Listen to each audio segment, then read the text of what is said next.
Eta goizeko 6ak bitartean. Gainera, enez 240 errepidean zean horien herri bat itxita egongo da Tarragona Bilbo noranzkoan, maiatzaren 26ko arratsaldeko 8ak arte. Eta BI 026 errepidean, Alonzotegi eta Guainez artean, Kadaguako tunelak erabat moztuko dira bi noranzkoetan. Eta ezin izango da BI 026 errepidera sartu maiatzaren 25ean osteguna, gaueko 10ak eta goizeko 6ak bitartean.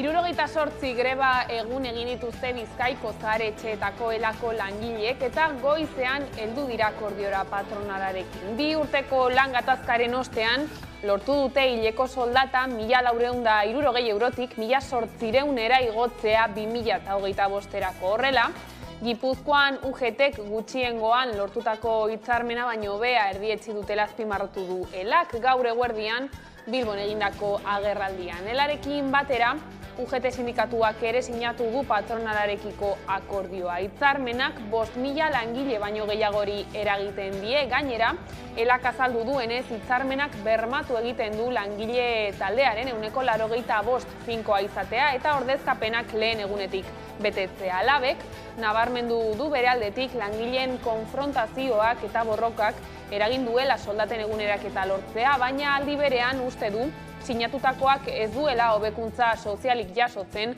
zaintzaren sektore feminizatuan beharrezkoak direnak.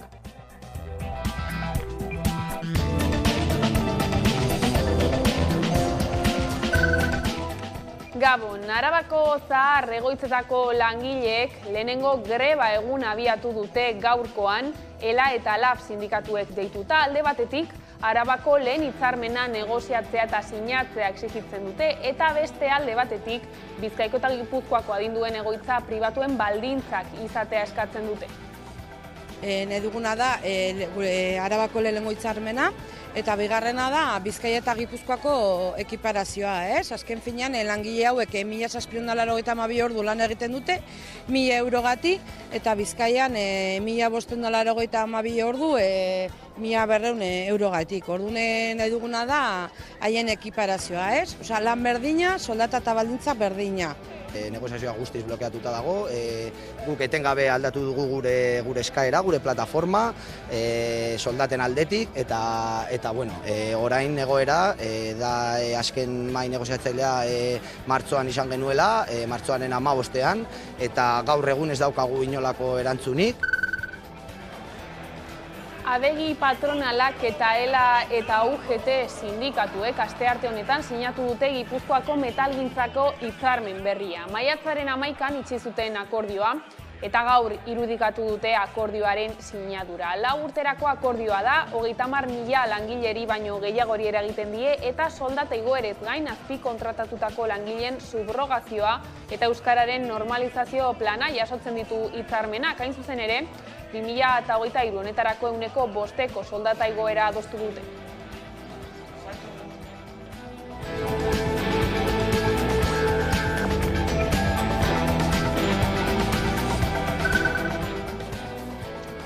Bilbotik eta Bergaratik Oinez Gasteizera 1.400 euroko pentsioa eskatzeko. Atzo eguerdian abiatu ziren pentsiodunak eta ostegunean iritsiko dira Gasteizera. Beste martxa bat gaur hasi da Agurainen. 3 zutabeak Gasteizen bilduko dira Etzi Carlos Lehena plazan eta handik manifestazio bat egingo dute. Autobusez ere joandako pentsiodunak batuko zaizkie. Lehen eguneko valorazio positiboa egin dute. 80 euro gutxiezko pentsio hori lanontzan lortzea.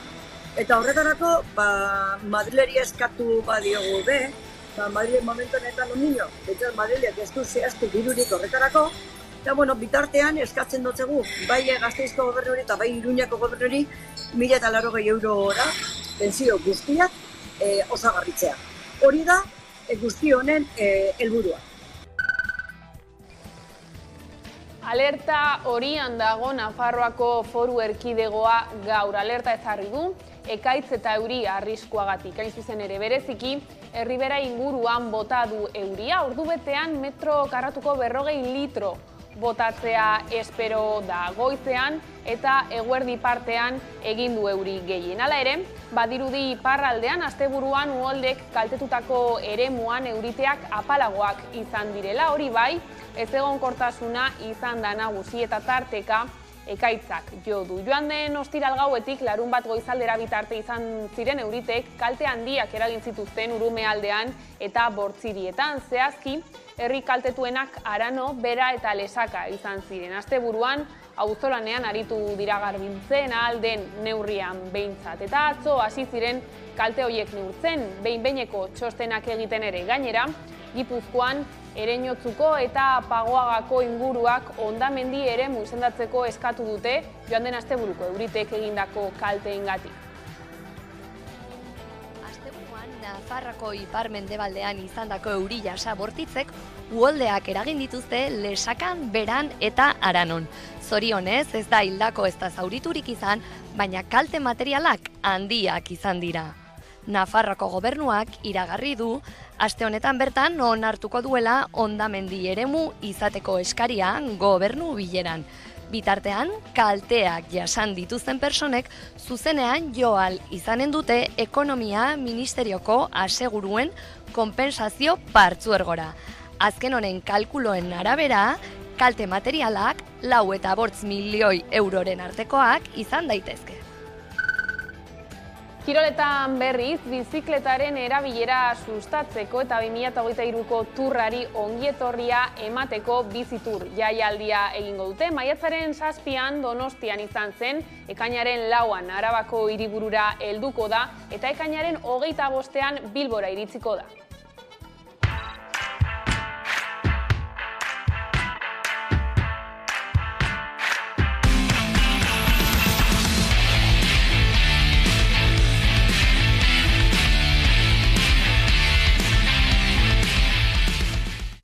Azkenean ikaragarria da, ez? Ikusi dugu hemendik Euskal Herriko itzulia ateratzen denean, oso polita dela, eta orain Frantziako turra izatea, txirrindularitzan munduko eventu handiena dena, ikaragarria da, bai.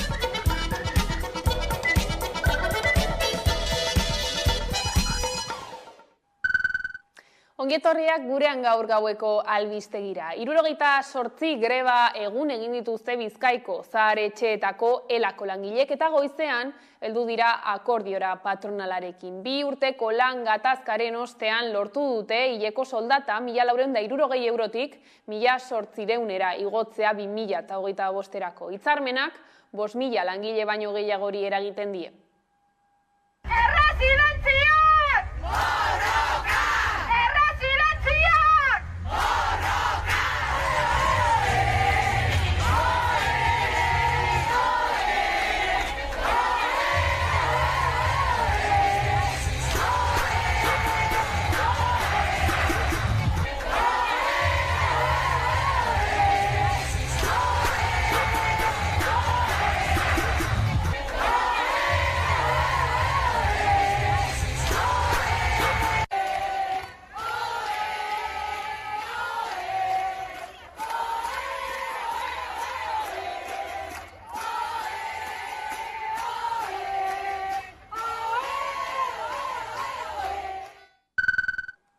Araban berriz zahar egoitzetako langilek lehenengo greba eguna abiatu dute gaurkoan, ELA eta LAB sindikatuek deituta. Alde batetik, Arabako lehen hitzarmena negoziatzea eta sinatzea exigitzen dute, eta bestetik, Bizkaiko eta Gipuzkoako adinduen egoitza pribatuen baldintzak izatea eskatzen dute. ELA eta LAB sindikatuek bi greba egun deitu dituzte maiatzaren 23an eta 24an Arabako adinduen egoitza pribatuetan eta etxebizitza komunitarioetan. Lehenengo greba egunean manifestazioa egin dute Gasteizen.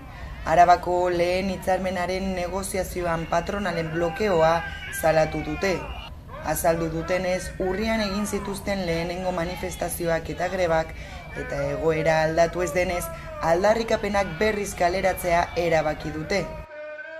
Nahi duguna da gure Arabako lehenengo hitzarmena eta bigarrena da Bizkaia eta Gipuzkoako ekiparazioa, azken finean langile hauek 1.782 ordu lan egiten dute 1.000 eurogati eta Bizkaian 1.582 ordu 1.200 eurogatik. Orduan nahi duguna da haien ekiparazioa, Osea, lan berdina, soldata eta baldintza berdina. Negoziazioa guztiz blokeatuta dago, guk etengabe aldatu dugu gure eskaera, gure plataforma, soldaten aldetik, eta bueno, orain egoera, da azken mai negoziatzailea martxoan izan genuela, martxoaren 15ean, eta gaur egun ez daukagu inolako erantzunik. 4 urte baino gehiago daramatzate sektore honetarako hitzarmen bat eskatzen. Sindikatuek sektore feminizatuko langileak eskertzeko eta baloratzeko premia aldarrikatu dute. Arabako Foru Aldundiari eskatu diote zaintzak negoziotzat ez hartzeko eta azpimarratu dutenez zaintzak publikoak izan behar dira. Maiatzaren 23an manifestazioa egin dute 11etan plaza berritik Aldundira.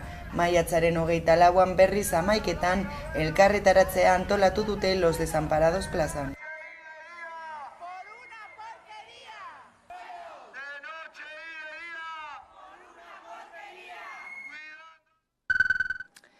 Eta greban jarraitzen dute ere Osakidetzako langile azpi kontratatuek lan baldintzen homologazioaren defentsan. Grebalariek 5 eguneko kanpaldia abiatu zuten atzo Gurutzetako ospitalaren aurrean.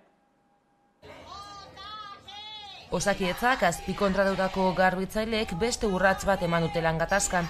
5 eguneko kanpaldia abiatu zuten astelehenean Gurutzeta ospitalaren atarian.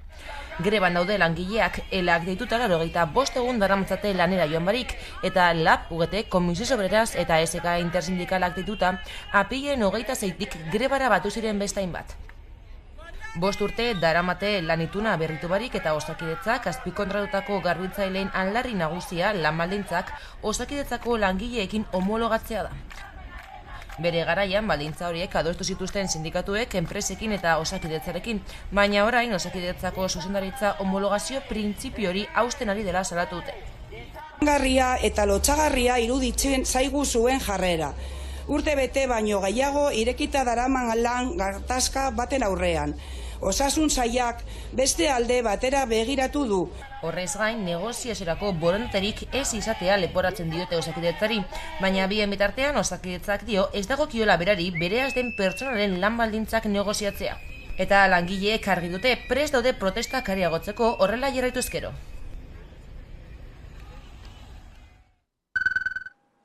ELA eta UGT sindikatuek Gipuzkoako metalgintzako hitzarmen berria sinatu dute Adegirekin. Donostian bildu dira, KPIaren araberako soldata igoerak aurreikusten dituen sektoreko lan akordioaren sinadura irudikatzeko. LAB eta Komisiones Obreras kritiko agertu dira akordioarekin eta ez dute sinatu. Gipuzkoako metalgintza!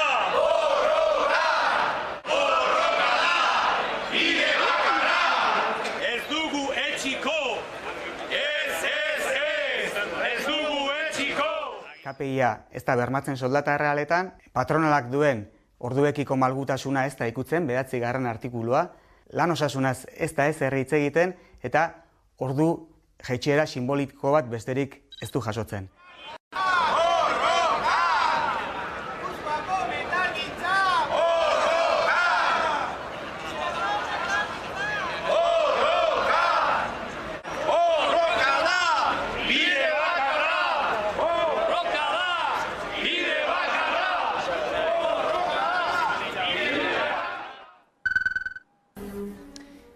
Eta gaur jakin izan dugu. Joan den astean Zaldibarren istripu ez traumatikoa pairatu zuen langilea hil eginda. Industrias Gonzalo Arizaga enpresan 52 urteko langileak istripu ez traumatikoa izan zuen eta erietxean egunak pasa ostean hilda zauriei ezin eutsi. Zain zuzen ere gaur maiatzaren 23an LAB sindikatuak elkarretaratzea egin du Iruñean, azken egunotan Nafarroan 2 langile hil direlako. Dagoeneko 23 pertsona hil dira urten lanean Euskal Herrian. Heriotza ez traumatikoak ugaritzen ari dira eta gero eta nabarmenagoa da lanpostu jakin batzuetan laneko arrisku faktorek istripu horietan duten eragina.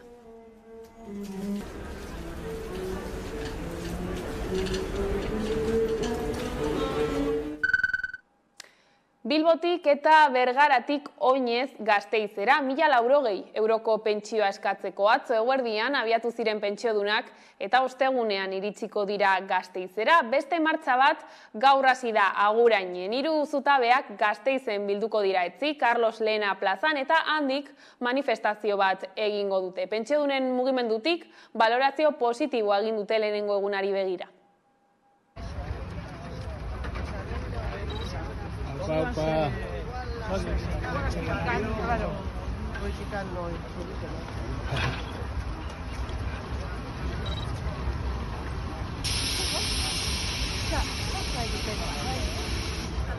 Euro gutxienezko pentsio hori danontzat lortzea.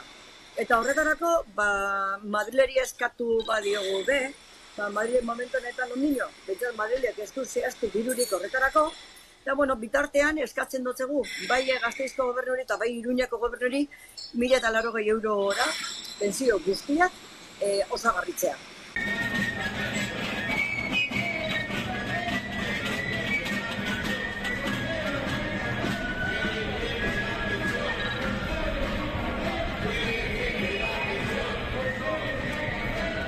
Bilbokoa izan da, unkigarri, hien 200 lagun egiten dugu, udaletxe urreko eskilara horietatik. Eta gero, bidean oso ondo, eguraldia lagun, jente pilo bat ikusi dugu kanpoan, martxe horretan, txaloa joten, oso ondo, oso ona izin de gaurko urtera hori. Atzo iragarri zen Bizkaiko ostalaritzako langileek lanuzteak egingo dituztela ekainaren batean. ELA, FUGT eta Komisiones Obreras sindikatuek 3 orduko 3 lanuzte iragarri dituzte hitzarmen duina eskatzeko. Manifestazioa ere egingo dute arratsaldeko 8etan hasita.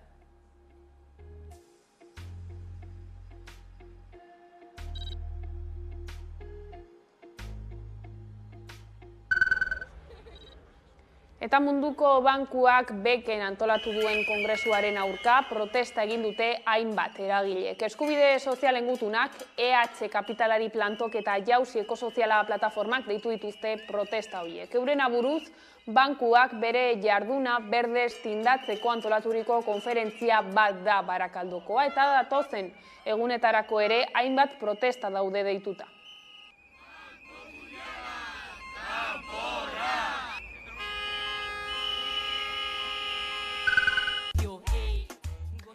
Bilabonako eraso homofoboaren ustezko egileek eta biktimek deklaratu dute gaur Tolosako epaitegietan. Horretan, epaileak urruntze agindua ezarri du ustezko erasotzaile batentzako. 5 orduz, bi aldeen testigantzak entzun ostean, epaileak urruntze agindua ezarri du, biktimek eskatzen zutena. Hauek beraz, pozik agertu dira erabakiarekin. Horretan, biktima baten izebak eta lekuko batek epaitegian deklaratu dute, 2 biktimekin eta ustezko 2 erasotzailerekin batera.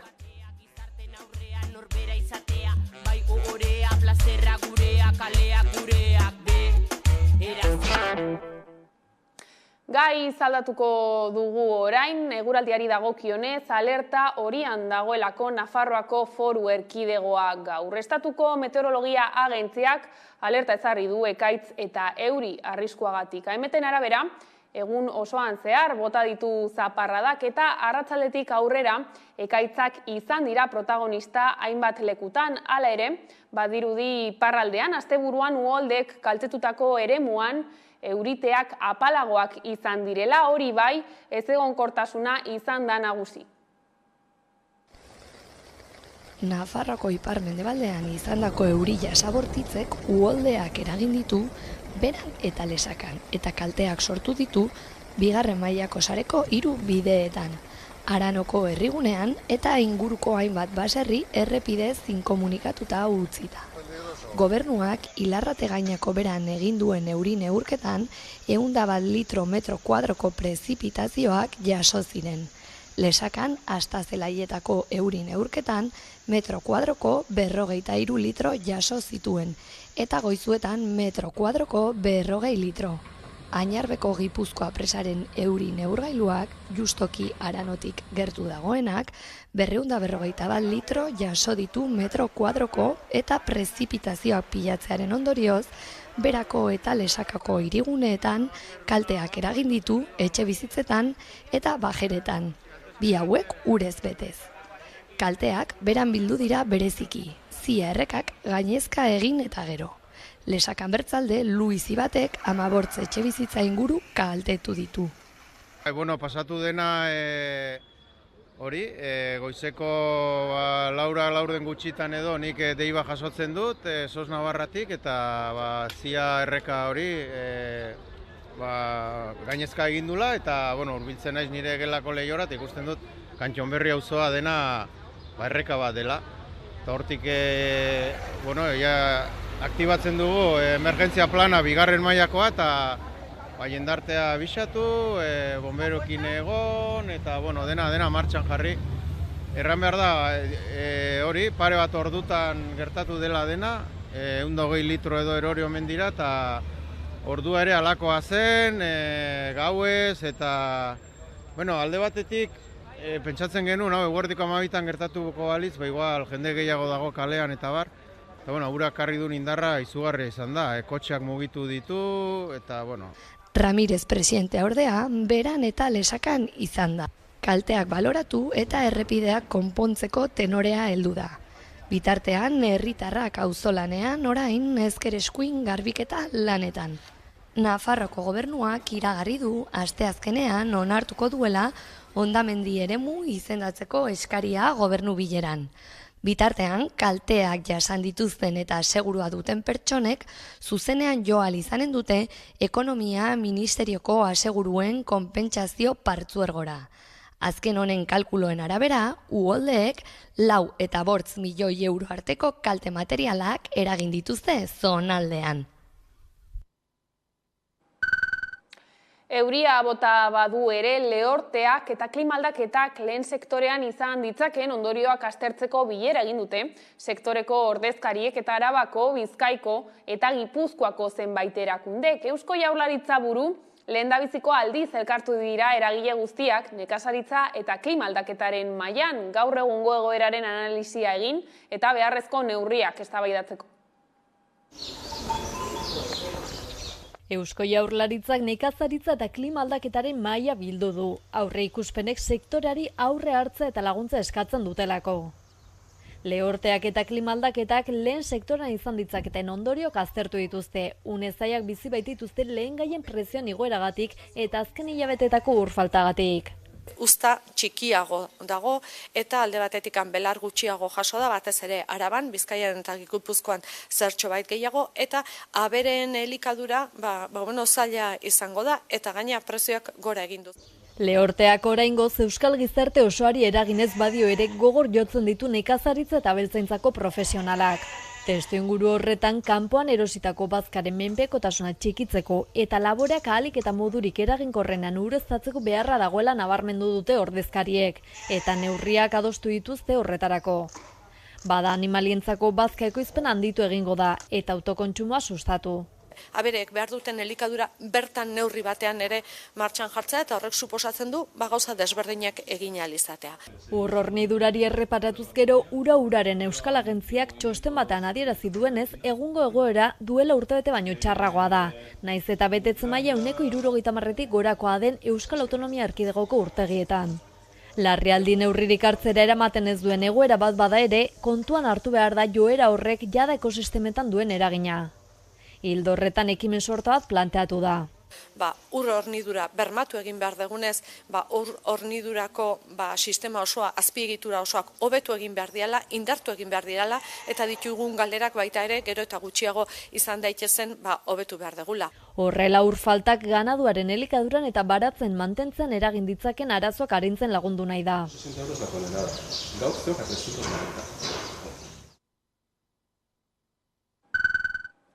Gasteiz hiriko makile eskuratzeko lehian diren hautagaiekin eta zerrendakideekin izan da Hamaika Telebista gai ezberdinen bueltan solasean. Mugikortasuna izan dute hizpide, tranbia, behia, tao eta bizikletaren erabilera besteak beste. Entzun dezagun.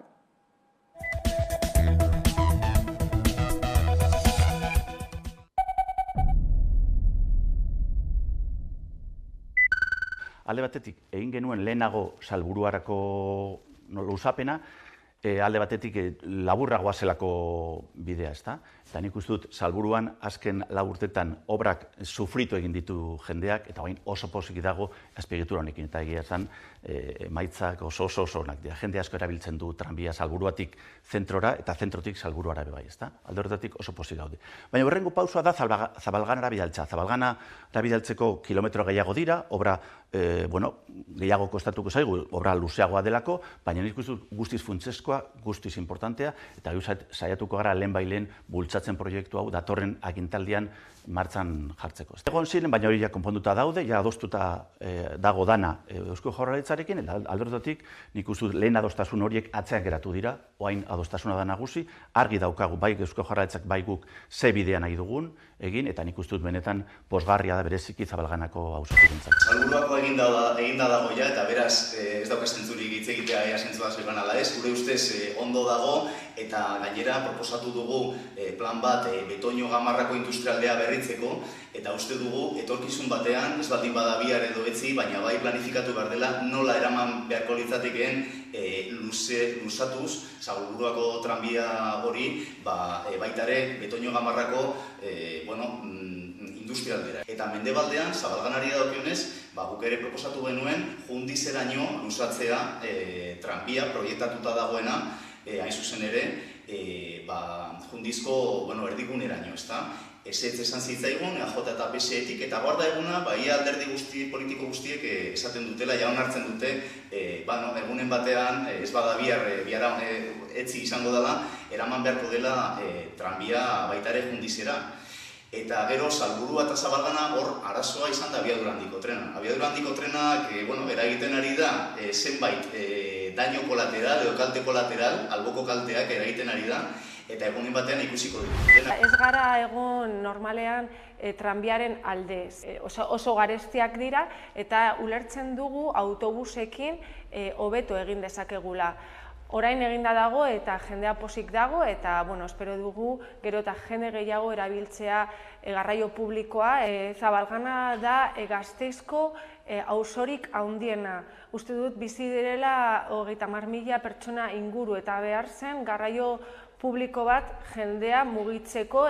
Egia esan da, gu beti esan dugu arazo bat zegoela, San Martin auzoa pasatu behar dugu eta horrek dakarren ikusi ditugun arazoak. Azkenean, EAJ-PNV eta Alderdi Sozialista lan egiten dute bere aldetik, ez dute auzoak entzuten, eta bilatzen dituzten irtenbideak batzutan ez dira hoberenak jendearentzat. Behi oso proiektu interesantea da, oso proiektu berria da, eta ez bakarrik hori, oin momentu honetan Madrilen ari dira kopiatzen behi bezalako proiektu bat. Nik uste hasieran bazegoen kontra zeuden pertsona batzuk, baina gero eta gehiago, aldaketa nabarmena, gero eta jende gehiago dago behiren alde. Pentsain behar duzu, zenbat jende igotzen den behira. Inoiz baino gehiago, lehen L2 izeneko linea zeukan, baino askoz gehiago, ezta? Horrek esan nahi du jendea oso pozik dago behirekin, bereziki erabiltzaileak oso pozik daude autobus honekin, eta nik uste dut bide horretik joan beharko garela. Elektrifikatu behar dugu Tubisaren nolabait autobus guztiak, ezta? Hori da bidea eta horretan ari gara. Uste dugu gaur egungo Tubisako flota berritu egin behar dela, uste dugu arazoak egon direla azken boladan, eta uste dut hori dela seinale inbertsio gutxi egin direla azken urteetan. Uste dugu elektrifikatu egin behar dela flota, eta elektrifikatu behar da flota osoa. Eta guk konpromisoa ematen dugu inbertsio handiagoak egiteko horretan. Uste dugu horretan etxeko lanak atzeratuta dabiltzala. Behiarekin, arazoa ikusten diote auto pribatua egunero erabiltzen dutenek. Gure ustez, saiatu egin behar gara, garraio jasangarri publiko, seguro eta osasungarria ematen hiritar guztiei. Ikustekoa da ondorio onak ekarri dituela eta gero eta gehiago behia erabiltzen dela gure auzokideen partetik. Baina egia esan behar da, gobernua, PNV, EAJ eta Alderdi Sozialista ez du lan egin jendearen eskutik, ez du entzun jendeari, eta azken finean honen ondorioa da hori jendea deserosoa egotea, baina behia aukera ona zen eta eman behar genuen pausua zen, ze garraio publikoaren elektrifikazioa egin behar genuen. Otaren bidez lortzen duzu, zonalde horretan, han bizi direnak nolabaiteko laguntza bat eukitzea bere kotxea bere auzunean aparkatzeko, ezta? Eta horrez gain, lortzen duzu, bigarren helburua da, kanpotik etorritakoak han ez aparkatzea. Baina kanpotik etortzen den jenderi aukerak eman behar dizkiozu. Eta horretarako garraio publikoa bultzatu behar duzu derrigorrez. Eta hori da gure asmoa. Kombinatu behar dela beste zenbait ideiekin. Uste dugu adibidez, personek daukatenean garaje bat edo aparkaleku bat ja estalita nonbaiten, igual etzaiela eman behar tagoaren edo gotaren txartela. Gure helburua da atseginagoak bihurtzea kaleak, egitea mugikortasuna osasuntsuagoa, seguruagoa eta jasangarriagoa, eta hor zenbait ekimen daude. Tagoaren aurka ez daude, uste dugu ez dagoela gaizki, baina hori komplementatu egin behar da, osagarritu egin behar da beste zenbait ekimenekin. Kontu hau, beharrezkoa da azkenean auzoetan jendeak esatzen da ez daukarako aukerarik aparkatzeko eta baita ikusi behar dugu honen onura. Azkenean gu egin behar duguna da jendeari eskaini garraio publiko eta mugitzeko era hoberenaz eta gainera kutsatzen duen gutxiago kutsatzen duena, eta taoa jartzea azkenean esaten digu, abisu bat ematen digu, hobe da bizikletaz, oinez edo beste erabatez mugitzea. Gasteiz oso bidegorri sare potoloa dauka, oso sare importante. Hori indartu egin behar da, bi modutara. Alde batetik, sare hori luzatu egin behar dugu, kilometro gehiago egon daitezen, eta horrez gain, bereziki sare pixka bat, aintzinakoak geratu direnak berritu behar ditugu. Eta horretan jarriko dugu indar osoa. Sare, oain martzan daukagun sarea berritu egin behar da, berriro modu egokian jartzeko, eta bestaldetik luzatu behar ditugu oain daukagun sarea, ezta?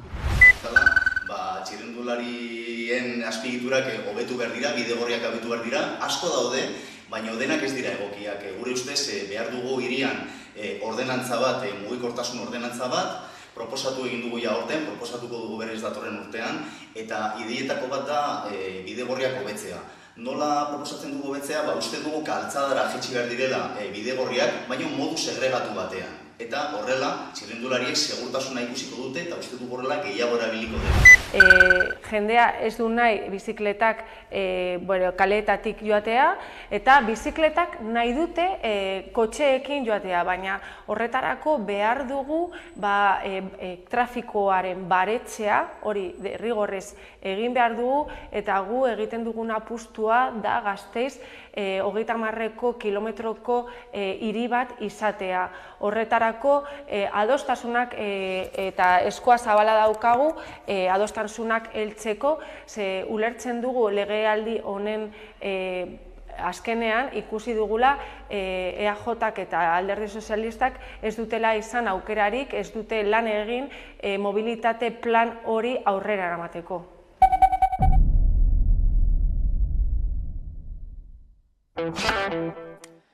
Azpiegiturei dagokionez, abiadura handiko trenaren proiektuaren arira Landarlan ingurumen elkarteak jakinarazi du Espainiako garraio mugikortasun eta hiri agenda ministerioak hasi dituela dagoeneko ibilbidearen zundaketa lanak Aralarren Nafarroako aldean Sakanan hain zuzen ere. Gipuzkoako udalek jasoa dute jada lan horiei buruzko dokumentazioa, besteak beste Ataungoak eta Iria Alzabalgoak, baina oraindik erabakitzeke dago korridorean nondik egingo den, Ezkiotik edo Gasteiztik. Aralarko zundaketa lanekin hasi dira abiadura handiko trena hortik igarotzeko aukerekin. Eremu horretako udalek, Iria Zabalgo eta Ataungo udalek jaso dute azterketak egiteko baimen eskaria. Orain zehazteke dago baina, Nafarroaren eta Euskal Herriko atelakoaren loturan nondik egingo den, Gasteiztik edo Ezkiotik. Duela hilabete batzuk, instituzioek argi utzi zuten zein aukera lehenesten zuten. Espainiako gobernu eta Nafarroa Gasteizen alde agertu ziren, Jaurlaritzak Ezkioko lotura nahiago zuenean. Lehenengo kasuan Altsasu Gasteiz aukerak azpiegitura bikoiztea eskatzen du. Ibilbide luzeagoa izango litzateke eta zentzu horretan eragin zabalagoa izango luke Sakana bitan zatituz. Sakanari eta Lautadari eragingo die oztopo natural eta sozial gisa, bertako biztanleek lurraldearekin duten harremana modu garrantzitsuan aldatuz. Ezkioko aukerari dagokionez alternatiba honek bere gain dakar askoz laburragoa dela, baina bi aukeren artean garestiena. Aurrekontua 2.000 milioi eurokoa litzateke. Gainera zailtasun tekniko handiagoak ditu AHT-ak Aralarko mendigunari aurre egin beharko bailioke. Plana 21 kilometroko tunelekin zulatza da, gutxi gorabehera Lakuntzatik Ezkio itsasoko geltokiarekin lotu arte. Ezkiotik barrena Donostia eta Iruña 53 minutuan lotuko lituzke AHT-ak, Gasteiztik barrena berriz ordubetean. Era berean Gasteiztik Iruña Bilborekin 40 minutuan eta Ezkiotik ordubetean. Bien arteko ezberdintasun nabarmenena iraupenean dago.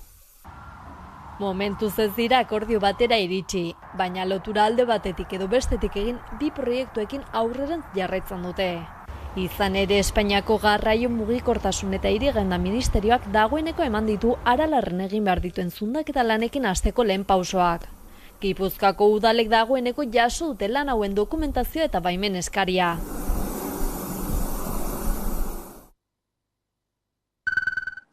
Bilboko aireportuko ibilgailuak bioerregaien bidez ibiliko dira hilabete honetan. Iberia Airport Services konpainiako ibilgailuak dira eta Petronorrek ekoitzitako erregai organikoa erabiliko dute, 5.000 litro guztira.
Egun gutxi geratzen dira hauteskunde gauerako. Maiatzaren 28an jakingo da zer alderdik gobernatuko duen udaletxe eta foru aldundi bakoitzean. Ikus dezagun zer proposamen iragartzen duen alderdi bakoitzak euren kanpainetan.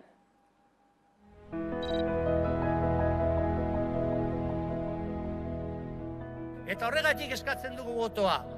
Alkilerrak topatzeko, beste etxe bizitza politika egiteko, beste politika industrial bat egiteko, euskara eta euskal kulturaren defentsa bestera batetara egiteko, korrupzioari ateak ixteko. Norabide argia eta kudeaketa ona behar ditugu aurrera egiten jarraitzeko. Eta dezima gutxi batzugatik baitare kolokan egon daiteke eskuina, ultraeskuina gobernuetan sartzea. Durango denontzako lekua dago. Horretarako, gure proposamena nazioarteko etxea egitea da. Denok batera.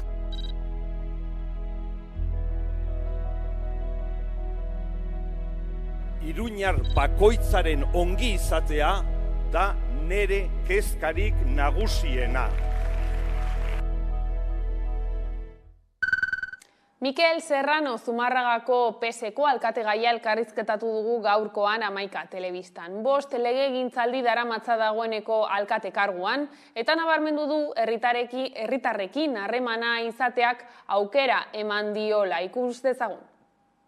Eraldaketa handiak izan ditugu, ez? Bai egia dela gure zeina identitate delako horiek ematen duela, ez? Aukera askotan ebai jendearekin hurbiltasun eta gertutasun hortan izateko. Nik askotan esan dut, alkatetza ez dagoela bulego baten, baizik eta Zumarragako osoko bide plaza edo iskin guztietan, ez? Eta herritarrekin harreman horrek ematen du aukera, diagnostiko hori egiteko, zein dan Zumarragaren dauzkan beharrak, eta hortik aurrera planteatu, ez? Behar horiei aurre egiteko proiektu ezberdinak. Eta horrekin batera ere bai egia dela azpiegitura aldetikan esanguratsuak izan dira, ez? Legealdi guztiagoetan egin izan ditugunak, ez? Estazio intermodala, non uztartzen diran, ez? Garraio publikoa, lurralde bus, parkin pribatua badaukagu kotxeentzako, bide gorria, honekin batera ere bai Renfe edo treneko ere bai estazioa. Hortaz aparte interpretatu zentroa, ez? Esanguratsu izan da gure pixkat joia dela korona dan Antioko Baselizaren inguruko interpretazio zentroa, museo bat egin eta bertan ebai errestaurante bat egin. Bertatik ibilbide paisajistiko bat oso esanguratsua danak eta guztio konbidatze ditutenak, ez? Zumarraga gerturatu, Baseliza ikusi eta bertatik Zumarratarraz eta Zumarragaz disfrutatzeko. Eta honekin batera ere bai eraldaketa oso nabari bat, ez? Azken finean ere bai irisgarritasuna oine danon ahotan daukagun hori aspalditik Zumarran hasi ginen, eta horren adibide ditugu, ez? Zaharberritu izan diran kale asko, kale ugari, ez? Peatonalak egin izan ditugun batzuk, eta honekin batera ere bai jardunean segitzeko zaharberritze hortan pixkanaka gutxiko geratzen zaigu, baina ondio badaukagu lana. Euskararen lege berri bat onartzeko garaia dela aldarrikatu dute Ehunka-lagunek Iruñean. Baluarte plaza eta Gazteluko plaza lotu ditu gizakateak euskararen ofizialtasuna aldarrikatzeko. Euskal Herrian euskarazek hurrengo legealdia euskararen ofizialtasunarena izatea eskatu die alderdiei.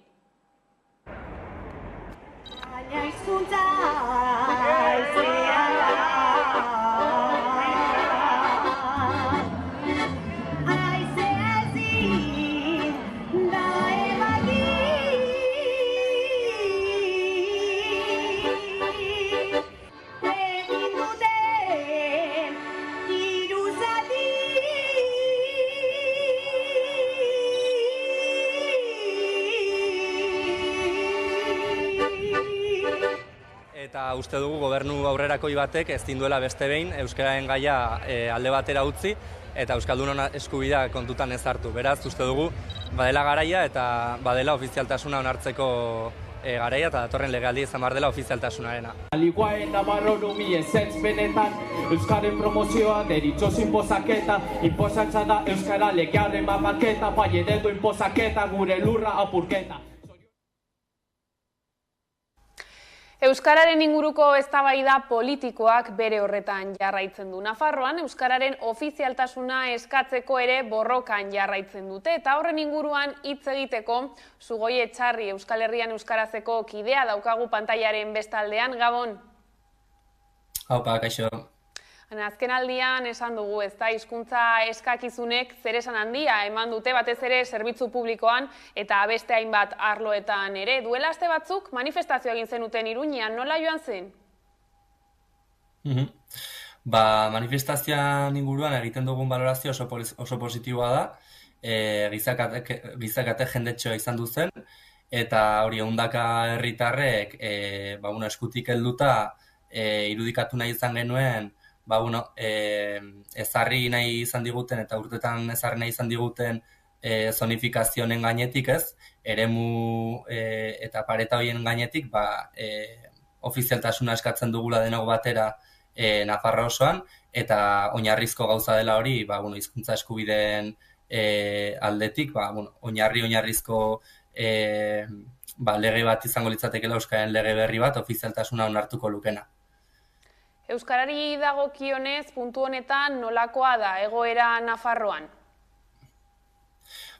Pixkat, azkeneko hitzartzean esan genuen bezala, egia da, lege horren bidez eta zonifikazioen bidez, bai lortu zutela neurri handi batean legez gauzatu zen hori, gure marko mentalean ere sartzea, eta baita ere hezkuntzan, eta eragina izan du arlo guztietan, eta egia da, horrek lortu beraien helburu hori ez, euskara mendialdean eta iparraldeko txokoetan txokoratzeko eta mantentzeko estrategia kostinte hori, bere eragina izan duela, eta neurri handi batean, eman dituela bere fruituak beraientzako ez, guretzako oztopo bat izan dena, baina egia da baita ere, aurrera pauso handiak izan direla baita ere, euskalgintzaren aldetik, ez, euskarazko hezkuntzaren aldeko borrokak, helduen euskalduntzaren aldeko borrokak, eta beste hainbat borrokak, eman dutela bere fruitua, eta traba guztien gainetik euskarak aurrera egin duela baita ere urte guzti hauetan Nafarroa garai guztian. Hauteskundeen atarian gaude, Sugoi, zer eskatzen duzu datorren legegintzaldirako? Ustut nabarmena dela ez, urte guzti hauetan euskalgintzak eta euskaren normalizazioaren prozesuak izan dituen oztopoak, nabarmena dira, eta azkeneko 8 urte hauetan, ez, azkeneko 2 legegintzaldi hauetan, atzean utzi dugu UPN, ustez euskaren normalizaziorako oztopo nagusiena ez, eta ustez aurrerakoiak diren gobernuak izan ditugu. Baina egia da, euskararen arloan ikusi dugula oso pauso txikiak eman direla, eta ez dela gai honi ez zaiola heltzen behar duen moduan, eta uste dugu badela garaia, eta datorren legegintzaldian gobernu aurrerakoi bat osatuko bada, negoziazioetan ofizialtasuna lehenengo lerroan egon behar dela, eta uste dugu datorren legegintzaldia ofizialtasunarena izan behar dela. 4 hamarkada daramatzazue, ezta Nafarroa euskalduntzen, ez dakit mobilizazioekin jarraituko duzuen edo zer daukazuen jada buruan aurrerantzean egiteko? Uste dugu, orain hauteskundeak datoz, eta ikusi beharko da baitare panorama nola gelditzen den, eta negoziazio horietan zer ateatzen den. Gu jarraituko dugu kalean ofizialtasunaren beharra mahai gainean jartzen, uste dugu azkeneko aste eta hilabete hauetan pauso garrantzitsuak eman ditugula honen inguruan, eta orain egia da, alderdiei dagokiela bere lana egitea, eta ematen dituzten pausoen arabera baita ere horren araberako erantzuna emango dugu kalean. Eta bestalde egia da, hontaz gain, Euskal Herrien euskarazetik orain pixkat topaketei begira gabiltzala, Euskaltzale independentiston topaketak antolatzen gabiltza, urriaren 7 eta 8 izango dira, eta uste dugu, eraso pila jasaten ari garen, ez, oldarraldi judizial hau jasaten ari garen momentuan, dela oso aukera polita euskaltzaleak elkartzeko, patxada elkartzeko, eta pixkat elkarrekin aurrera begira jartzeko aukera bat izan daitekela, ez hainbeste defentsibatik edo, baizik eta aurrera pausoak ematen, ez? Pixkat atzera begira nahi gaituzte, baina guk aurrera begira jarri nahi dugu, eta euskalgintza pixkat aurrera begira jartzeko ekarpen hori egin nahi dugu baita. Sugoigu zuekin ere aurrera begira jarriko gara eta gertutik jarraituko dugu ematen dituzuen pausu guztiak. Mila esker gurekin egoteagatik. Eskerrik asko zuei. Eta gai zaldatuta omenaldia egin diete Ezkaban gerra zibilean gotortuta eduki zituzten presoei. Ihesaldiaren 85. urte hurrena da eta ekitaldian lehenengoz preso horien familietako emakumeak jarri dituzte erdigunean. Leire Martínez. Asteburuan Iruñako Ezkaba mendiko gotorlekuan preso egondakoei omenaldia egin zieten. Aurtengoa 85. omenaldia da ihesaldia izan zenetik. Aurten emakumeak izan dituzte bereziki gogoan, presoen amak, emazteak eta alabak. Gainera, espetxe zaharra memorialeku izendatu zutenetik, lehendabiziko oroimen ekitaldia da. Iez ederra zilegi balitz, urra albaledikatea, ni ez nintzake ontzigabeko itxaz gizona algea. Iez betea zilegi balitz, nun bai balego bakea, ni ez nintzake txertzeko lore dien maitalea. Ni ez nintzake oinaztearen menpeko miserablea, oiuzekenen destinatzaile txipenaren semea. Eta omenaldiez gabiltzala duela 15 urte, Iñaki Otxoa de Olza mendigoizale iruindarra zendu zen 7.400 metroko altueran Nepalgo Anapurnan. Asteburu honetan, mendigoizale Nafarrari omenaldia egin diote. Leire Martínez. Duela 15 urte zendu zen Iñaki Otxoa de Olza mendigoizale iruindarra Nepalen Anapurna mendian 7.400 metrotan. Asteburu honetan omenaldia egin zaio Beriain mendian bere familia eta lagunen esku. Beriain mendia Iñaki Otxoa de Olzaren mendikutxuna zen. Bertara maiz joaten zen entrenatzera eta plazerra hartzera. Omenaldia Unanu herrian finitu zen. Eta kultura arloan Gaubeako Subertiadaren 6. edizioa ospatuko da 4 kontzerturekin. Emanaldiak Batxikaboko San Martin eta Tuestako Andra Mariaren elizetan egingo dira, uztailaren 1-tik 11.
Irulegiko eskuari eskainitako erakusketa bat ondu du Nafarroako eskualdunak elkarteak Iruñean. Zorioneku euskara eta euskal kulturaren 2100 urte bildumarekin, aurkikuntza arkeologikoaren balio artistikoa aldarrikatu nahi du elkarteak. Iruñeko plazara gunean zabalduko dute bilduma, maiatzaren 25-tik ekainaren 30-ra.